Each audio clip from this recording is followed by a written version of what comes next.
यच्छन्ति देवाः सुन्वन्तं न स्वप्नाय स्पृहयन्ति.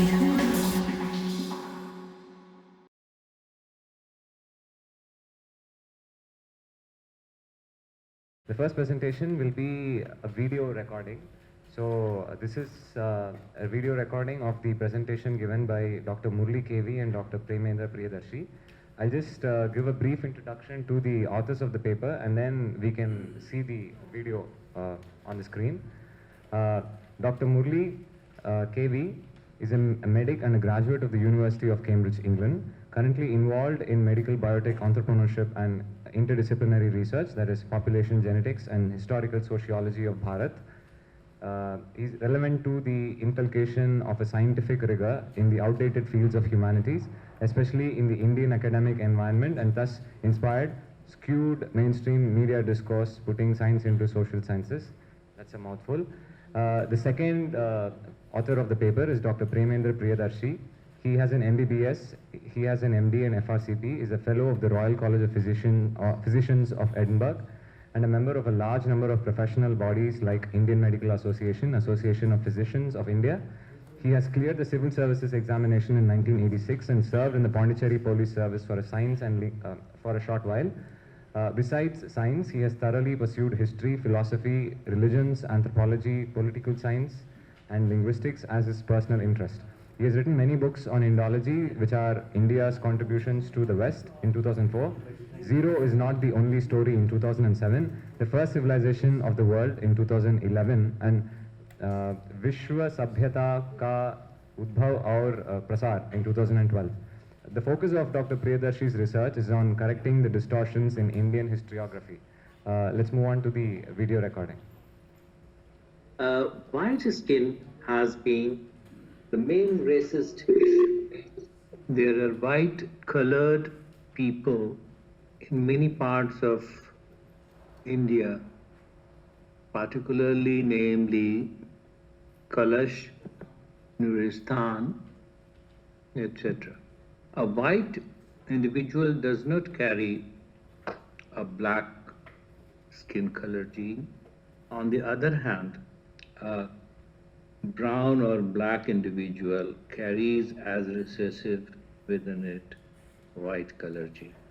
According to the evolutionary theory, the original population has always more variation, and purified populations or pure races originate out of this population by a process of isolation. It means that the white population of the world could have originated from the darker people by eliminating the black color genes from them. And that's why the white color gene is widespread in India, even in South Africa.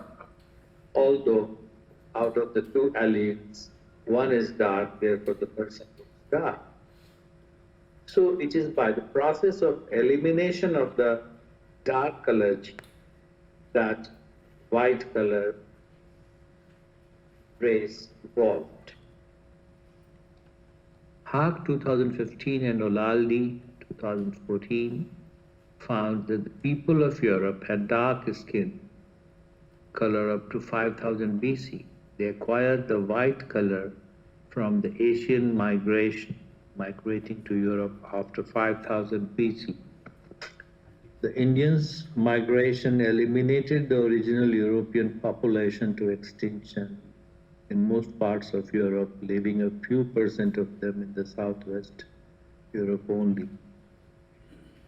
Ellen Toft in 2015 found that Europeans acquired the light skin color between 5000 BC and 3000 BC from Asia. There are so many light colored genes in the world, some specific to China, some specific to Southeast Asia, and some other for Amerindians.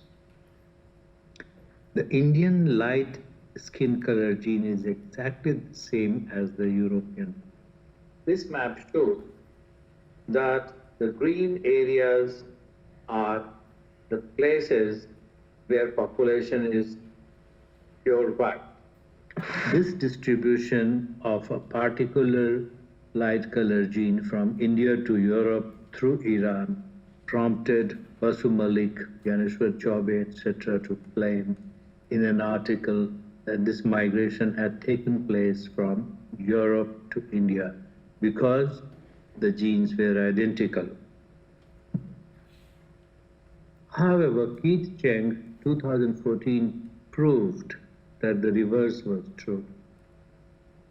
He found that the light skin in Europeans stems from one 10,000-year-old ancestor who lived between India and the Middle East. The pattern of people with a lighter skin color mutation suggests that the A111T mutation occurred somewhere between the Middle East and the Indian subcontinent. This mutated segment of DNA was itself created from a combination of two other mutated segments commonly found in Eastern Asians.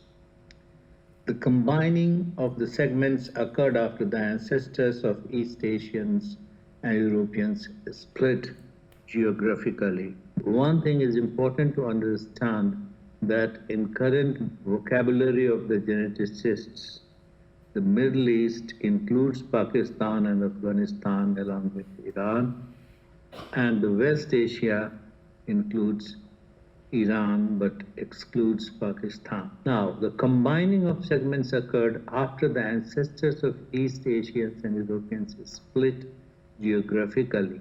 Now, this postulated split had actually taken place in southern India as deciphered by the IBM study of the recombinant autosomal DNAs.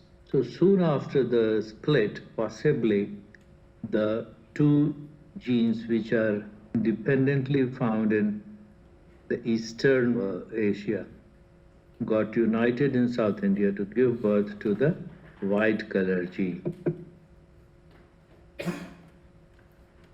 So from the same set of data, a more scientific hypothesis would be the split between the Eastern and Western DNAs took place in India as depicted in IBM map. The light color gene originated in South India after this split. It did not undergo natural selection in South India because light color is harmful in South Indian location, causes skin cancer. The strong sun, say at the onset of the Holocene, migration in India took place from south to north. Undergo natural selection in South India because light color is harmful for the people of South India because it causes skin cancer. The strong sunlight provided adequate vitamin D even to the darkest people in South India. Hence, the light skin had no survival advantage over the dark in South. Its frequency remained low. Some people with a light skin gene came to North India. Some settled in the Himalayas, Kashmir, Pamir, Kalash, Nuristan, Himachal, etc. They received poor sunlight, particularly due to heavily covered body to protect from the cold. They became vitamin D deficient and became inferior in the struggle for existence. Light skin color gene was selected by natural selection in this colder region. Now, another such story is about milk digesting enzyme lactase persistence. Not everyone in the world can digest milk in the adult life. However, people of some parts of the world can do that. This is because the lactase persistence gene, there are several different LP gene or lactase persistence gene in the different regions of the world. South India has lesser frequency of the LP gene, yet there are more than one varieties of them.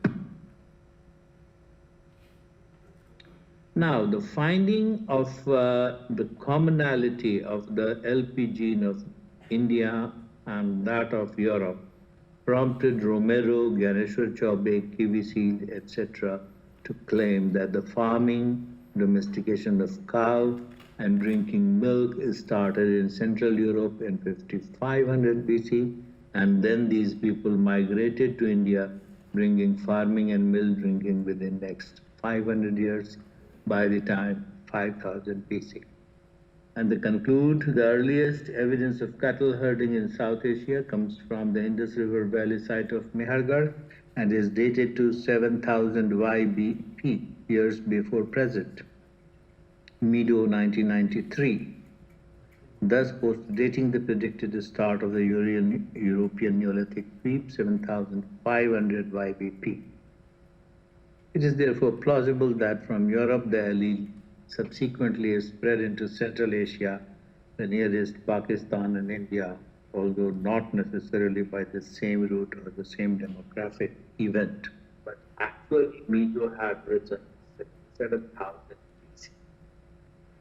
Thus, from converting the date from BC to YBP, years to the present, they manipulated 2,000 years, and this gave the impression that the migration, origin of farming and pastoralism originated in Europe earlier by 500 years than here. However, the fact is entirely different. In Europe, pastoralism did not occur till quite late. However, other studies indicated India is the source of the European LPG. No LPG in Europe found before 1000 BC. In the work by Olalde and Lalueza Fox, they wrote, the conspicuous absence of the persistence allele in many Neolithic individuals from different places in Europe. In a recent study of 5 millennium transect from the early Neolithic to the Iron Ages, Hungary, and the first LP allele appears in a sample that is only 3000 years old, suggests that the rise of LP mutation could be related to pastoralism practices, the spreading during the late Neolithic or even later. Apart from the light skin color gene and LP gene, is the Indian domestic cow had migrated to Ukraine, Mongolia, China, Africa, and other regions. A Food and Agriculture Organization picture shows that Indian cows entered Africa through two routes. One is the northern Sinai route, and that they followed the upper border of Africa to reach the West Africa, and this population carries the Indian variety of LP. Then there were other people who between 3000 BC and 1000 BC entered through the whole of East Africa through the sea route with cows, and they spread Indian cows in Africa, that region of Africa. So the cows are of Indian origin there, but the LP gene, they had another LP gene involved within them. And so LP gene are of two types. Chen in 2010 and Cantanel in 2009 studied the DNAs of different cows in Asia and Europe, and also Africa. And they found that the humped cow all over the world have originated from Europe. This means that the milk digesting gene reached Europe from India as late as late Bronze Age. Another type of evidence could be the mice were adapted to agricultural life in India, and they migrated with the Indians to everywhere, wherever the Indians went during the Neolithic migration. Now, the migration route maps have been drawn accurately on the basis of the genetic distribution of the mice in the world, and they all indicate that from northwest India, two routes were adopted. One was the southern route along the southern coast of Iran, going into North Africa and then South Europe, whereas there was another route which mice traveled along Central Asia and reached Caucasus and North Black Sea and then Northern and Central Europe. Then there is another evidence of scientific evidence of Indian migration to Europe.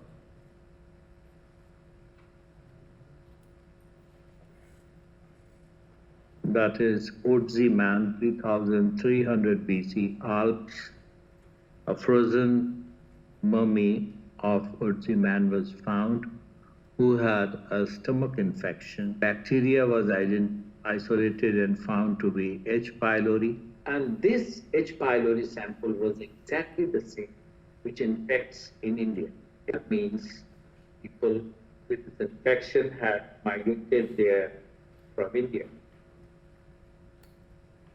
Now I am coming to the last point, and the time being short, is R1A controversy. R1A has been identified as a marker of the Aryan or Indo-European migration. Now it is distributed in India, Middle East and Europe. Underhill in 2010 wrote, importantly, the virtual absence of M458 chromosomes outside Europe speaks against substantial patrilineal gene flow from East Europe to Asia, including to India, at least since the mid-Holocene. What he means to say is that although the Indian genes, Indian branches of this particular lineage are found in Europe, but European branches, they are not at all found in India. That means no migration took place from Europe to India. However, Underhill had to suffer a lot. However, this was not appreciated by the Eurocentric researchers. Underhill in 2015 did research over R1A branches again, and he found that the proliferation of the branches, the initial proliferation of R1A did occur somewhere in the vicinity of Iran and not in the steppe or in Europe. We can say at the onset of the Holocene, migration in India took place from south to north. Some people with a light skin gene came to North India, some settled in the Himalayas, Kashmir, Pamir, Kalash, Nuristan, Himachal, etc. They received poor sunlight, particularly due to heavily covered body to protect from the cold. They became vitamin D deficient and became inferior in the struggle for existence. Light skin color gene was selected by natural selection. And you can see Karelian hunter, a bone has been found from Karelian region, 3500 BC. Now, one interesting finding is that Indian dog migrated with R1A people. Cherry Tree Cave CTC dog found a skeleton found from Germany, which dates to about 2800 BC, was found in Afghanistan type of dog breed. R1A distribution map shows that Karelian hunter of 3500 BC was the oldest sample recovered from Europe. And then other samples are about 2500 BC or later. So there is a correlation that humans migrated to North Europe, not only with R1A DNA, but also with Indian or Afghanistani dog, village dog. Now, we come to see how the branching of R1A has taken place. This map depicts the distribution of the M17, which includes all its descendants, and we find that it is widespread from Europe, Siberia, Central Asia, Mongolia to India. And of course, it spreads to South India also, which hasn't been shown clearly in this picture. But this picture certainly shows that this lineage extends to Southeast Asia, Malaysia, Asia, Madagascar, Central America, and South America also. We are aware that there were great navigators in South India who could have gone through sea and settled in Southeast Asia, as well as they would have migrated to Central America. R1A Z645 gets two branches in northern Indus Valley region. One is Z283 and the other is Z93. Z93 is distributed from the Himalayan region of India up to Mongolia and Siberia.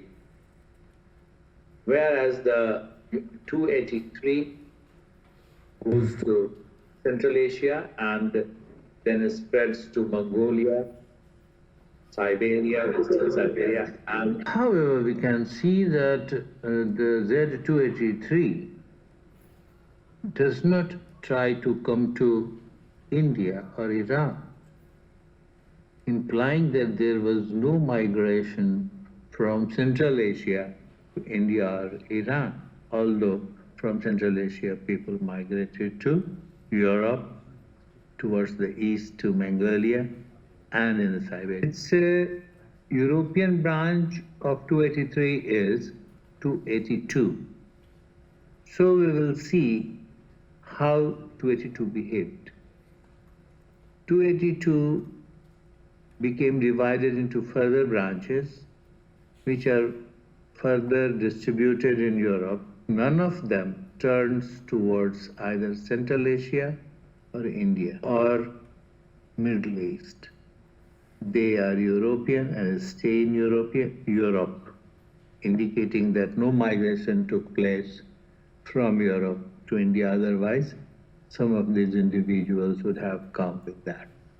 The South Asian branch of R1A is a Z645 is Z93. Now, Z93 has two main hotspots. One is Himalayan, Kashmir, Himachal Pradesh, North Pakistan area, and the second is Mongolia.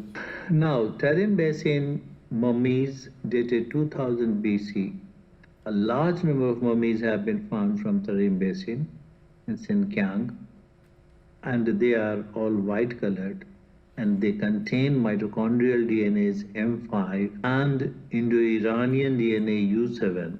Tarim mummies also have the Iranian mitochondrial DNA T2.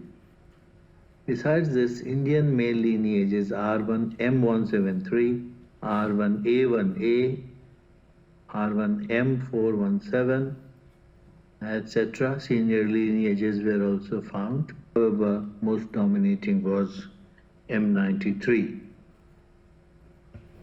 So I am not coming from a Aryan Dravidian divide perspective. I am studying the color of the skin and the treatment strategies for not diseased because the color of skin, like skin cancer can happen to many Australian and New Zealanders if they come to India on the Chennai coast because they are doing tanning. So I am studying mainly from that perspective. So my question to Dr. Priyadarshi is that if so much mixing has happened now in India and we have different shades of color of people in India, how do we survive and we don't get these diseases what apparently an Australian or a New Zealander is getting? Because in my home itself, I have different shades of people. My wife, my child, my father, everyone has got a different shade of color.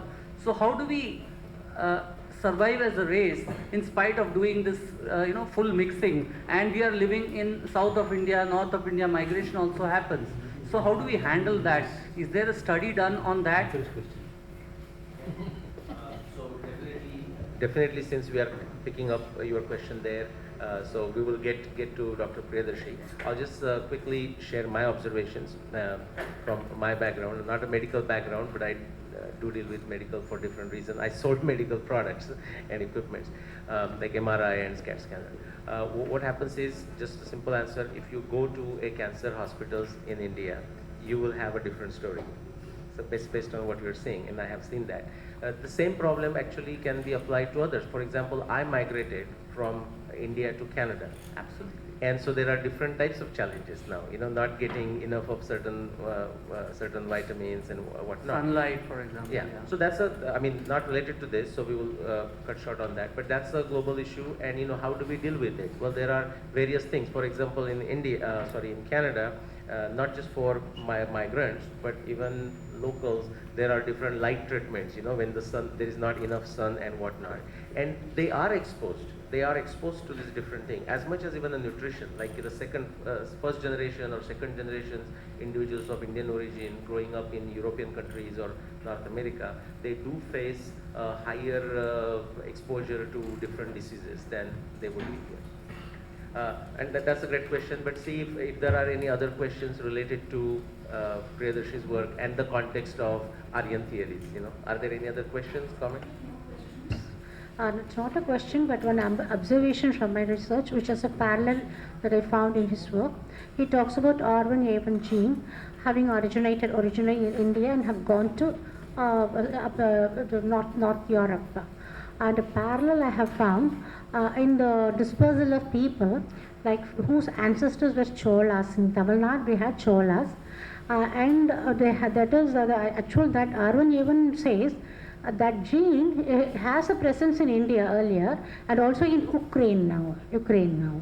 And there is a commonality between Ukrainians and the early Cholans is that the Cholas or Chodas are supposed to have a munkudumi or a tuft in front, that is on top of the head. And this same image, like the early Ukrainians were known as Cossacks, who also had this munkudumi, whatever. In other places, it's not so.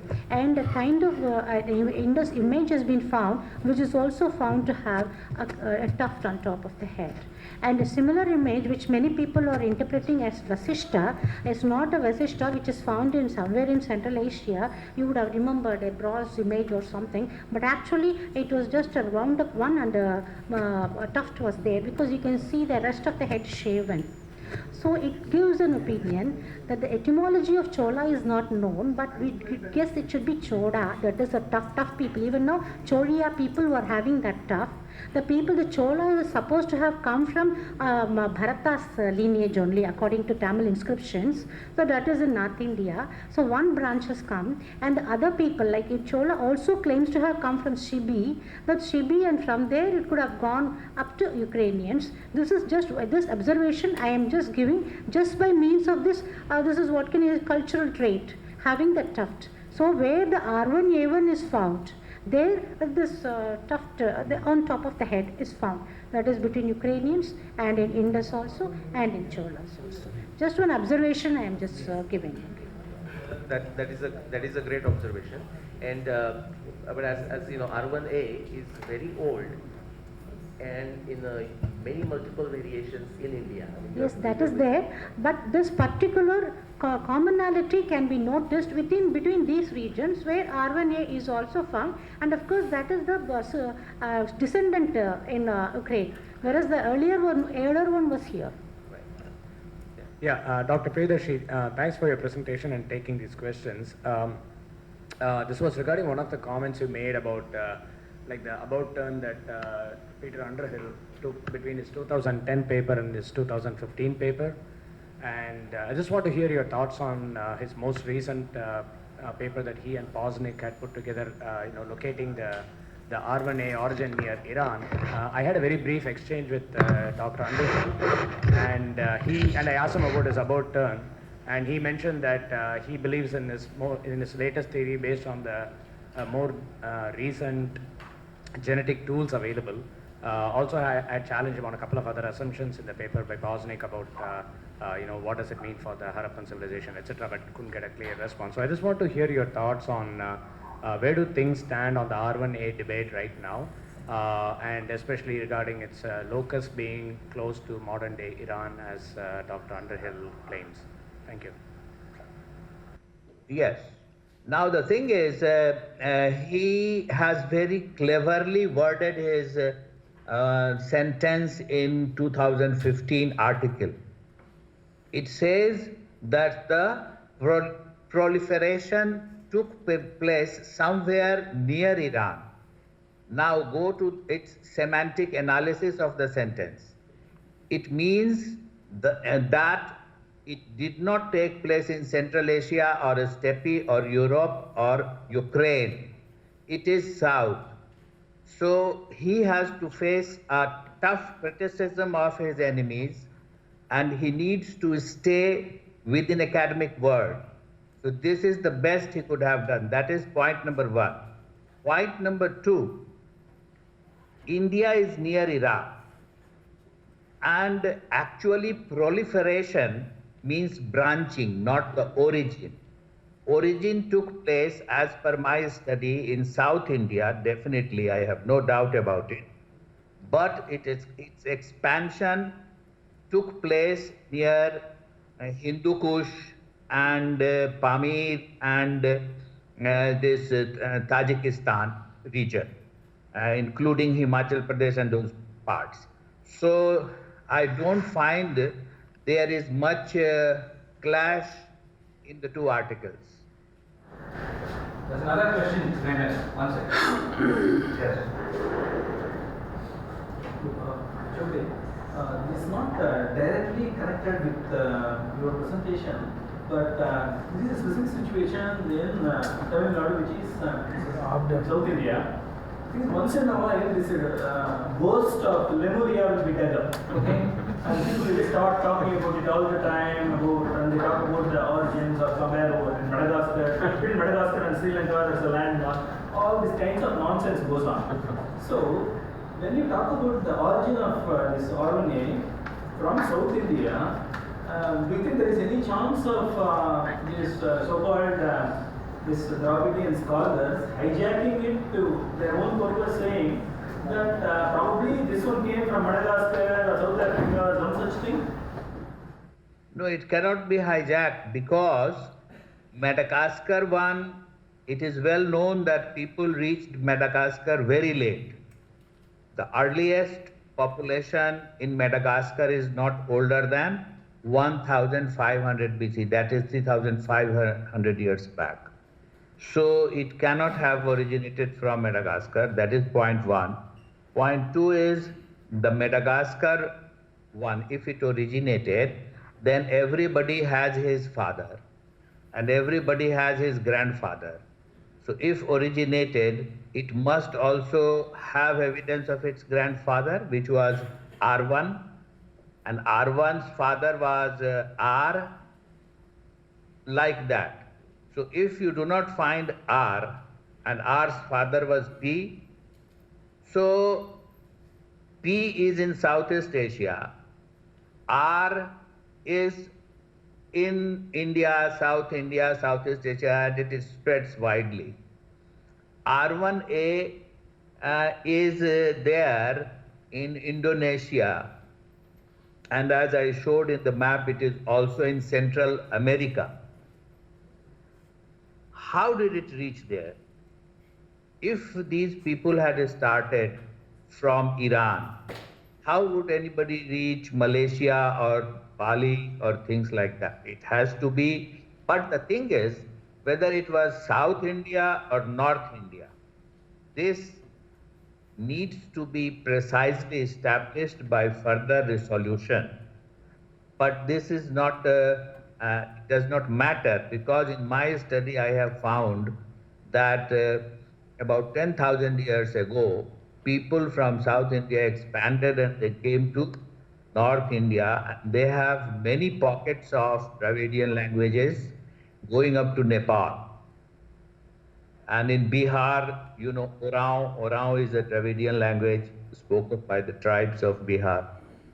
So this expansion definitely took place from the south, but Exactness will come only after more detailed analysis. Okay, one thing I would like to take a few minutes of your time regarding yesterday's question, which was not answered properly. Yesterday there was a question by Honorable Malhotra ji that is there any evidence of Indian migration to Europe? Now there is plenty of evidence of Indian migration, DNA, ancient DNA evidence to Europe and more so about Middle East. One, Sintasta. Sintasta is considered the cradle of Indo-Aryan civilization or Indo-European civilization in Ukraine. Now the ancient DNA's recovered male lineage is R1A Z93. Z93 is Indian lineage, Indian branch, not European branch or Central Asian branch. This has been found about 3,500 years back in Sintasta. Now, another DNA before Sintasta, just south, North Caucasus, there is Mycop culture. Now, Mycop culture is also accepted as a mother of Indo-European civilization of the Europe before Yamna. Now, there M52 has been found, which is Indian female lineage, found everywhere in South India, North India, everywhere. So M52 has been found from Mycop. Then there are quite 3 M lineages have been found from Mesopotamia, which I have mentioned in my book. So I think these findings are generally not studied by people. Now, another evidence I would like to add here, that it is not only human DNA which proves or disproves migration, but associated DNA. Like you found that there has been an Afghanistani dog found from about 3000 year BC Germany. So this dog must have gone with man. Buffalo. Buffalo is of Indian origin. It has been proved by everybody. Domestic buffalo originated in India. Now in Sumerian civilization, we find Indian buffaloes depiction in seals. And the buffaloes live there today in the marsh Arab area of Iraq. So buffalo went, cows went, mouse went, dog went. What did not go? Coming to horse question, which yesterday was skipped by somebody, horse DNA of Indian horses. We have Indian breeds like Marwadi and Kathiawadi and some other breeds which are purely Indian, Putia. So these Indian breeds contain F lineage. F, this Y chromosomal DNA. Now, no F has been found from the Central Asian horses recovered from old days. Ancient DNAs of horses have been recovered from Central Asia and steppe, large numbers. They do not, none of them contains F. And F is there in India, Indian horses. So certainly Indian horses have not come from Central Asia. And I have written a detailed article on it, published in Vedic venues. Thank you very much. Thank you, Premendra. Thank you, Ji. Thank you.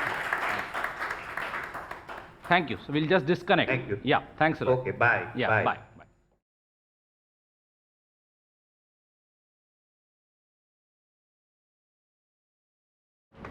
Okay. All right. So what we're going to be talking about, just a bit about myself. I'm an alumni of IITM. I won't date myself how long ago. Currently a tech entrepreneur in the Bay Area, but I spend a lot of time here in India.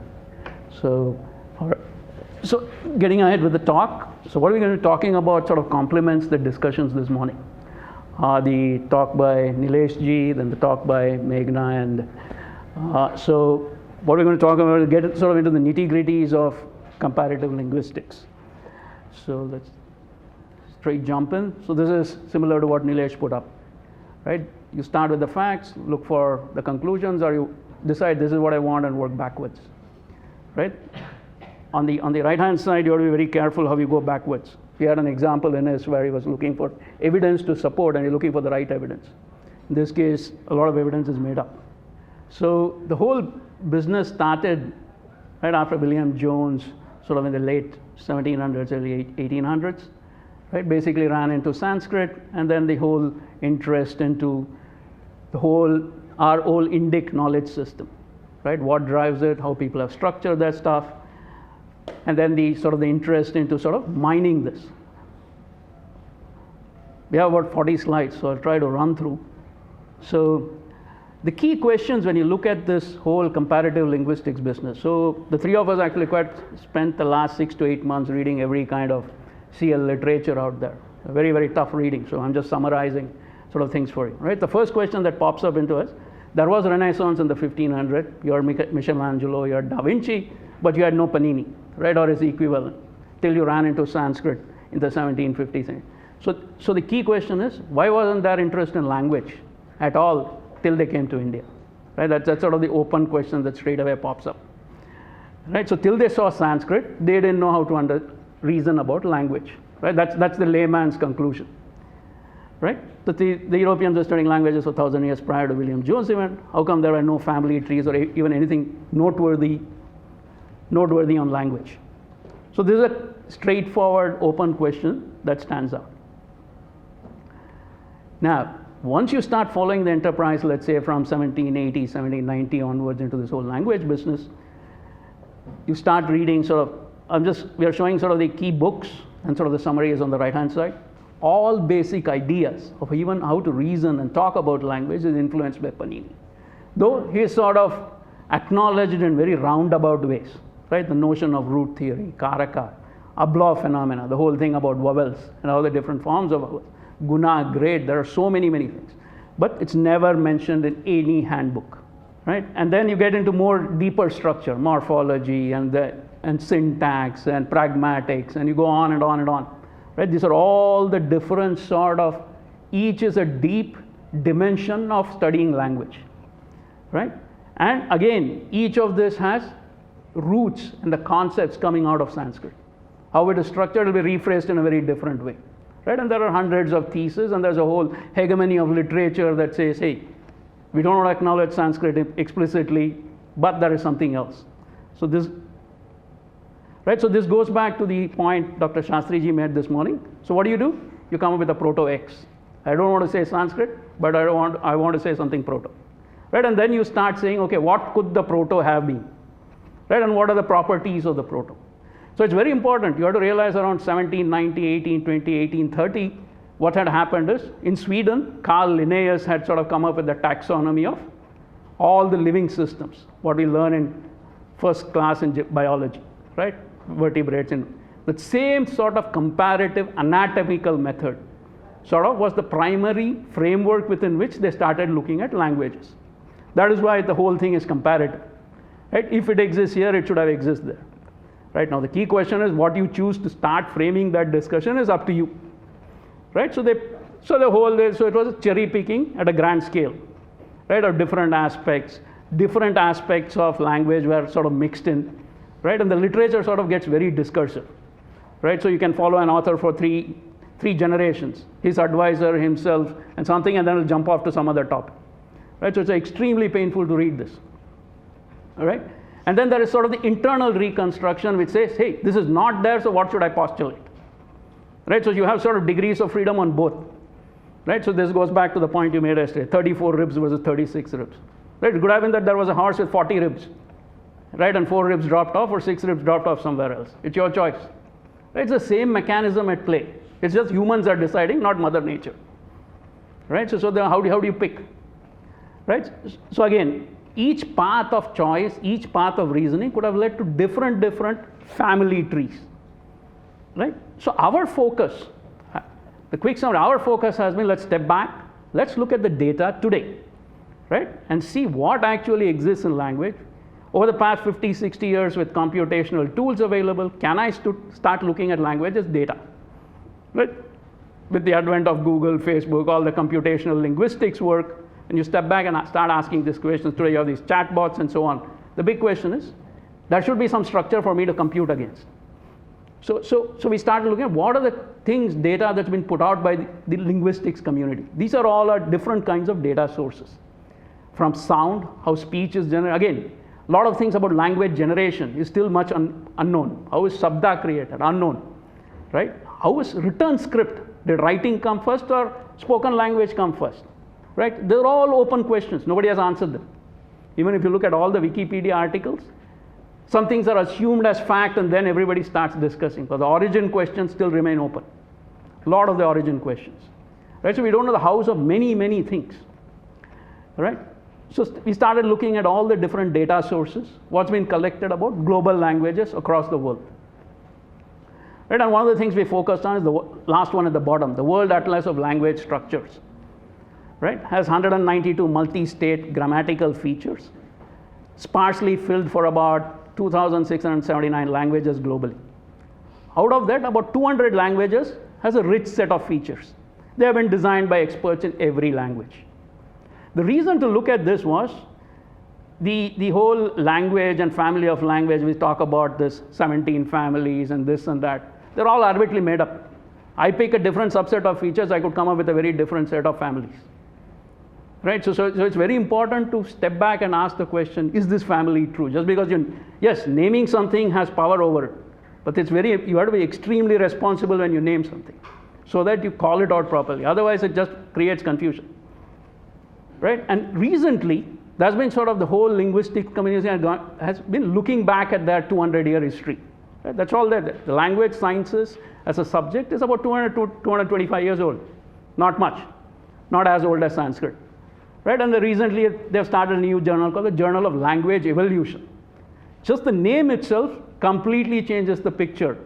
Right? There's no comparative linguistics. It's a constant evolving entity. Right? So you're fixing it in time, linking it to race, things like that don't make sense. Right? This is the WAIS data set, a summary. We have features on the left-hand side. The different feature sets, the 2, 6, 7, 9 feature sets, whatever, on the y-axis. And we have a dot for the completeness. So you actually look at it, there are only those 200 languages that are dense. The rest are extremely sparse. Right? So what does the sparsity indicate? Either the feature data are not available for language X or feature not present for language X.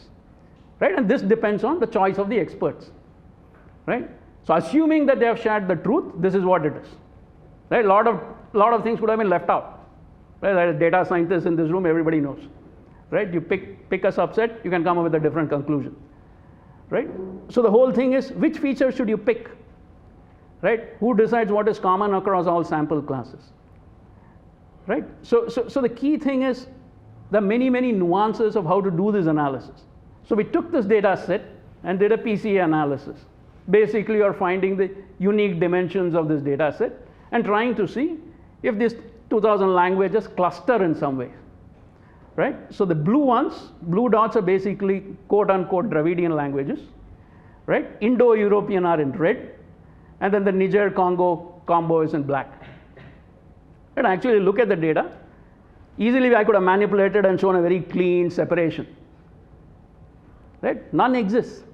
This is on this dimension. I could also pick different dimensions and it could have fallen out separately.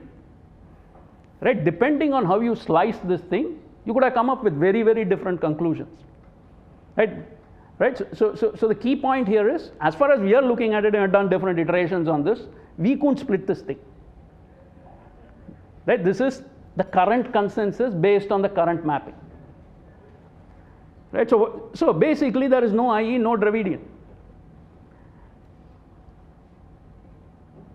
Right? And we actually went back and looked at a lot of recent literature coming up as people start digging into this once the data becomes available. Right? Very poor coverage. Even the structures, these classifications are inspired by Sanskrit. Nobody will acknowledge that. Right? And there's so many variations that Sanskrit has, this doesn't even capture. Right? So assuming, we don't know if those are the core features that will even pop up here. Right? We are relying on the experts to map this thing. Right? There's some very recent literature comparing language similarity across genetic and typology based groupings. Right? poor data, and most comparative linguistic claims do not have supporting data. This is as of 2016. Right? We also started looking at the questions of how to measure differences. Right? A question raised this morning: are Greek and Latin, how far are they from Sanskrit? Depends on which dimensions I pick. Right? It depends on how I set the story up. Right? Let's take it a next step further. Let's figure out how far are the Dravidian languages from each other and from, let's say, pick a reference language, say Sanskrit. Right?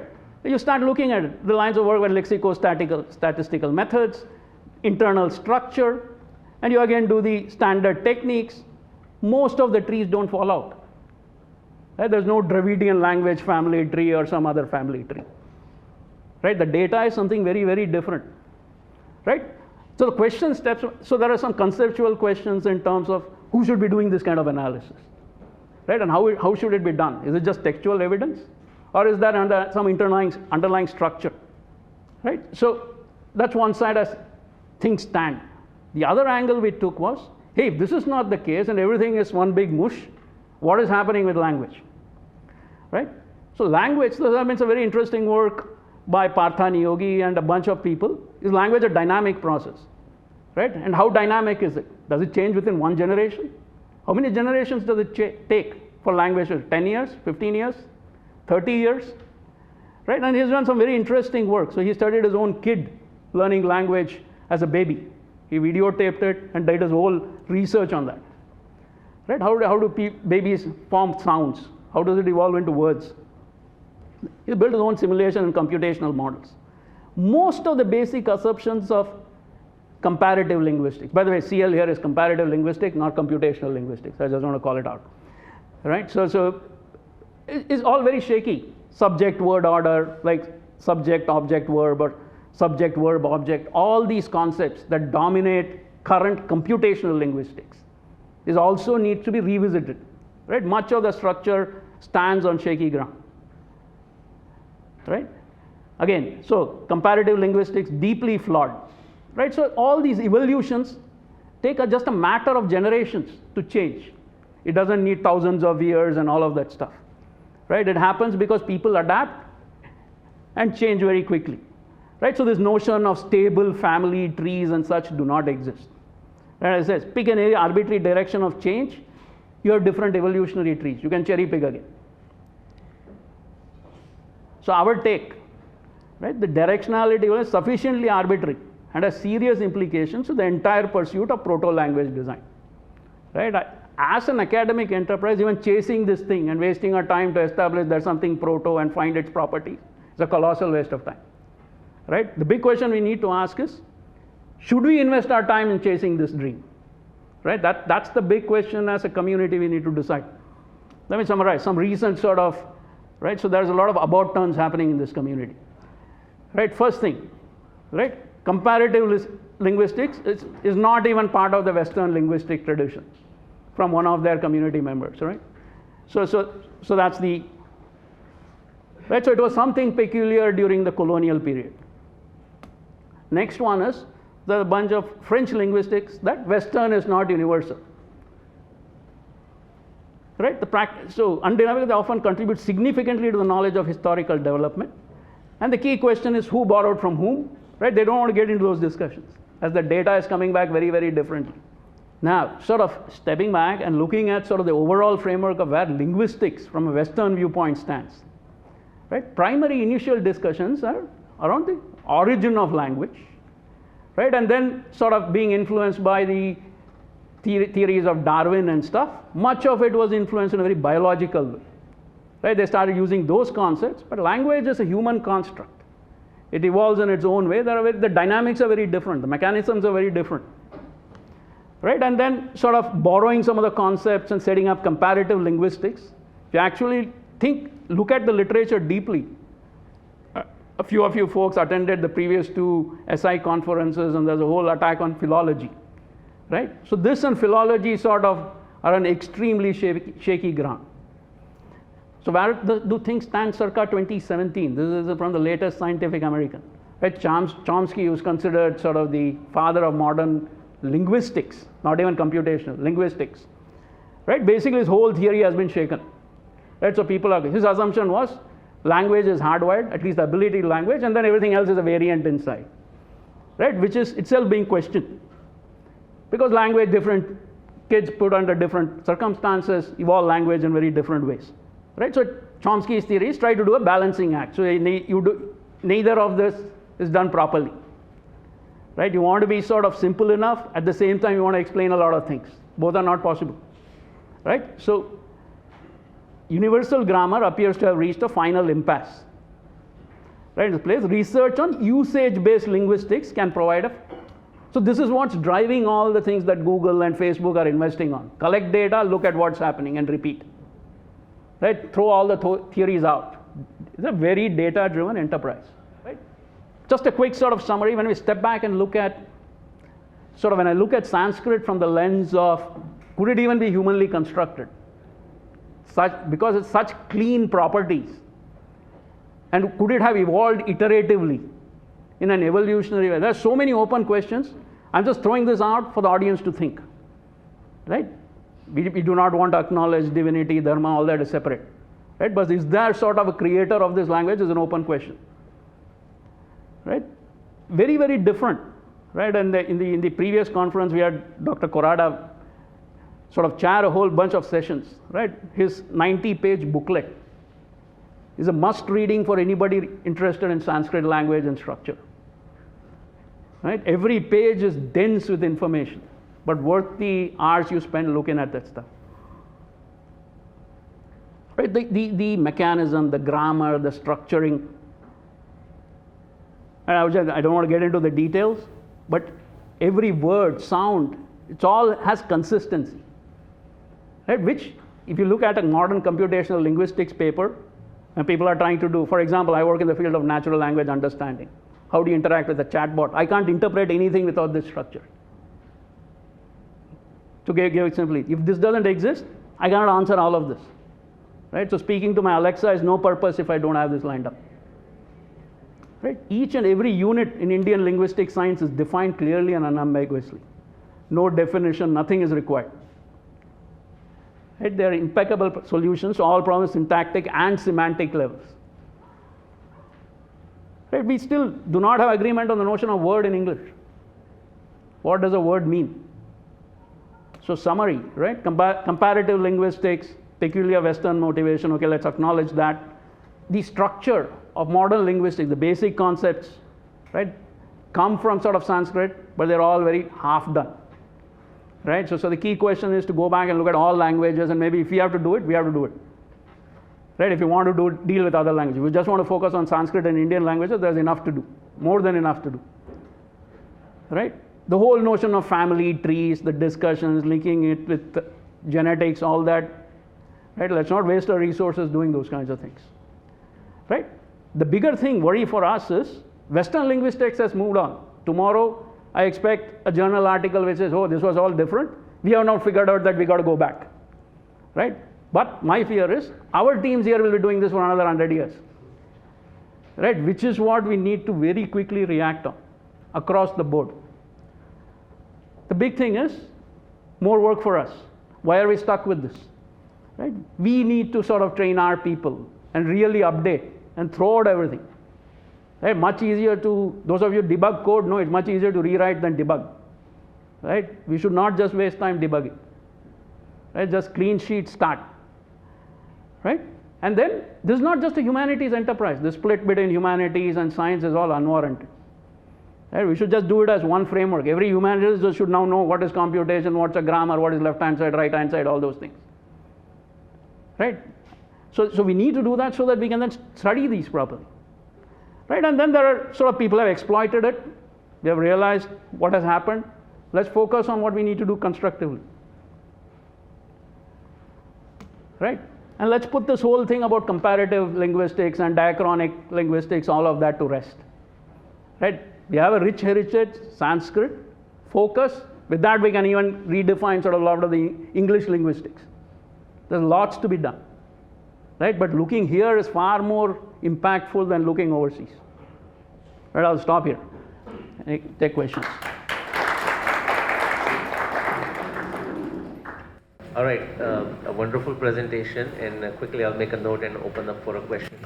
I had a pleasure of reading their paper in the original, and I I felt, I mean, you know, they are here, but I felt I didn't know who was writing it, the paper, by the way, and I felt that I read something really original, something really creative, something very useful, with the potential to go in multiple different directions, something that I read, something that good in a long time. Okay. All right, let's open up for questions. Just thank you very much for doing this study. It's a very good study. It's an excellent way to point out that basically, I'm very skeptical about linguistics because it has been used only for identity and race. And the funny thing is, the Indian old Sanskrit linguistics is the actual science. You know, the sounds, the structure, the neuro-linguistics, although it wasn't described in those terms. Western linguistics is now moving out of race and not acknowledging the fact that, for instance, things like this what they call as palatal, glossal, and things like that. These things were defined back then. And so I think this is very good. The point that you make is, forget about this. Linguistics is nonsense. The problem is they fiddled with our identity. And now we've got our knickers in a twist because it's our identities. But we need to get out of that and move on and stop. Well, unfortunately, they're using the same name, linguistics, and doing something different, like you said. And an understanding of this is important. I think both your paper and the earlier study by the, Madam Shastri and the other gentleman, both very good papers in this regard. Thank you very much. I have interest in languages, especially calligraphy, script, and all that. I'm looking for a definition of a language. For example, I come from Uttaranchal, and my native language is Gadwali. So people say this is not a language, but when I say it resembles to Gujarati. But then Gujarati is a language, or Marathi is a language, but Gadwali is not a language. It's a Boli, right? So how do you define this is a language or this is a Boli and something like that? So if you do research on the internet, you find that there are around 7,900 languages in this world. Are these languages?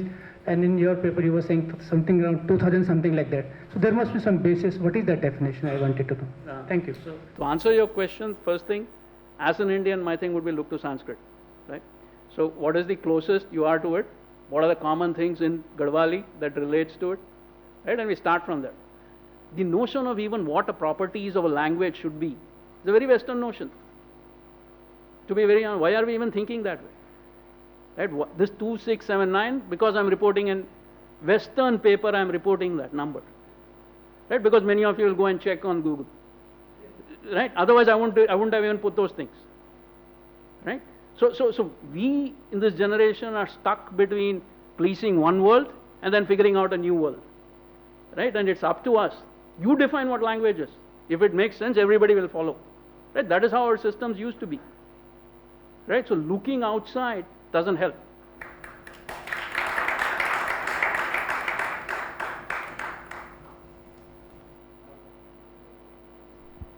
Hey, wonderful paper. And congrats for putting it out there. Because yes, I mean, a lot of us in our independent studies about linguistics come to the fact that, the whole concept of social sciences, like by attaching the name science to them, it almost like you try to fly on borrowed feathers. Question on some of the analysis you did based on different dimensions. You did a PCA and all of that, right? Was most of your analysis based on language grammar properties or also upon sound changes? Because that is one of the biggest lies of comparative linguistics is they almost have rules for you have Grimm's law, you have all these laws about how sound changes are supposed to be, and except that it works for a very narrow set, and then once you expand, they just come up with new laws, which kind of doesn't make it a theory at all. So it's one of the traditional bullshitting methods of comparative linguistics. So I just want to hear your thoughts on that. So your question is very valid. The feature sets we have taken is what's reported in this. So even this notion of vowel with different grades, in your opinion, is it a notion of speech or is it a notion of written language? The boundaries are not clear. Right? This is the mapping that's been given. Right? Now it's up to us to say they're not the same thing. Right? We are following a system which is defined by somebody else. Right? So next question for me is, should we do the same analysis on just recorded sound? How things are pronounced versus textual definitions and written script. Correct. With the modern tools, yes. So here some of the features bundle those sound things. You're given it a label and says that is what it is, because you're interpreting what you're reading. Yeah. Right? So yeah, go ahead. Yeah, so another thing is, if we had just extended to just mapping your voice, each of us has a different grammar, else we wouldn't have voice recognition at all. Really extended to fine granularity, each of one has a different grammar. Each of us actually could be part of different language tree if we had to just follow it much further. Right? So everything is half-baked here in this business. Right? So it's up to us. The data is available. There's nothing that stops you today from recording your language. You can do it on your laptop, breaking it up, identifying, running this. Right? You don't need an academic department, to be very honest, to do this. Right? All the materials available on the web. It's up to us. Your village will be very different from my village on the same language. Could you call them separate families? We wouldn't. They did. Yeah, I have a follow-up to the same question. It's not clear to me, I mean, we are in Tamil Nadu, we are talking about Tamil. So, if you go back about 2000 years of Sangha period, if you read the Tamils of today won't understand it. It is there, and you need specialists to come back and tell them it's actually Tamil. So, there is really no way to say that it was actually Tamil. It has evolved much further. Even the font today is far different, the scripts are very different. Now, whether we actually speak Tamil today that was there 2000 or 3000 years ago, 4000 years ago, is a big question mark. So I'm going with that. I agree, right? That's why that whole point about language evolution. Yeah, the second part about the phonetics is, unfortunately we never had a recording of the shabdas of different languages over a period of time. We have the scripts that have been recorded for thousands of years. The recording has started only recently, and I hope over the next 1000 years that's going to give us some results. No, and the interesting point that you made, the first point you made, yesterday this question was asked in one of the panels, right? Is Madras Tamil the actual Tamil? Right? It's the same question, reflecting the same sentiment. No, Sanskrit could be spoken, I mean today we can say Sanskrit is still alive in the form of Hindi, the form of Gujarati, in the form of every language of India. So it is not dead that way. It is just a name convention that we have followed, the norms that we have followed. The Sanskrit exists in so many different forms, yet the tradition or the thought or the idea are still, it's still the same. I just want to add a point. So the entire tradition of Vedic oral tradition is actually to preserve that. The Vedic is only what is preserved. Nothing else. It is equal to recording. It's equal to recording passed down genetically or other through parampara. That's the only language tradition alive which is passed through oral tradition. It doesn't fall any of them. That's the only example. Yeah, my question is not exactly on what you have presented so far, but something which is quite tangential to this. If you look at the whole focus of what Rajiv's work has been, is to ensure that India, with all its languages and all its culture, everything, is interpreted by India and through Indian means. Now this construct of linguistic construct to interpret India or Bharat, and to look at frameworks which are devised elsewhere, is it the right way to do it? Because the moment you step into linguistics, I think Dr. Shastri in the morning also spoke about it, that linguistics is quite constricted. Yeah, so that's what I said is a euphemism for what you said. So if you really look at it, linguistics gives you a great opportunity for polemics. It allows you to spin any different way that you want, and if I'm more powerful and known better, my spin works. But is there, I think Nilesh Oak presented quite a few things in terms of archaeology, astronomy and stuff like that. I think we should look at disciplines which cannot be touched by a human hand. You can't touch astronomy. So it can only speak truth. Correct. If you touch linguistics, you can spin it the way you want to spin it. Yeah. So I think we need to look elsewhere other than linguistics and stuff like that, and have our own goalposts. I'll just draw a small parallel from a completely different sphere of activity, sports. India was doing very well in hockey till such time the Europeans took over and changed the rules. India started doing very well in cricket once it started framing its rules.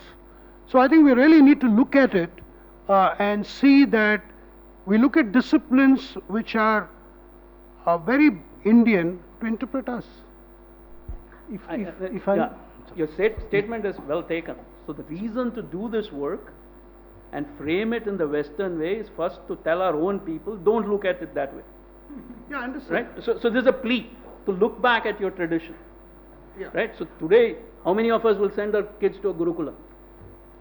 Right? Does We it line exist? up to get, right? So that's Does the it fundamental. exist is the first question. Right? So that's the fundamental point. Now, in terms of disciplines that are independent of the human hand or human manipulation, right? If I start suspecting my own guru that is messing with Sanskrit or messing with this, it doesn't happen. That is the whole faith in which you go do this, right? But the whole purpose of colonialism has been said, the goal is very different. So your point is well taken, but the thing is, how do we do that here? Right? Everything requires at the end of the day some human being to practice, right? And that trust and that faith has to be there. If that is not there, anything can be done for anything. If I may just pass a comment, sir. The word that I used is an opinion.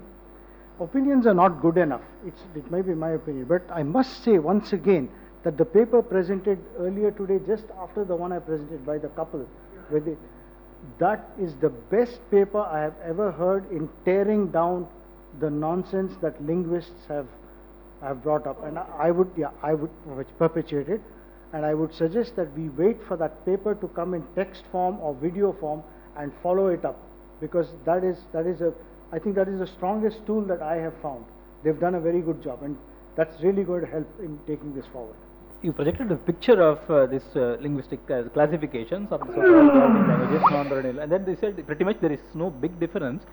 But personally, coming from this Tamil background, I have two significant problems that probably no other language has, okay, to a great extent.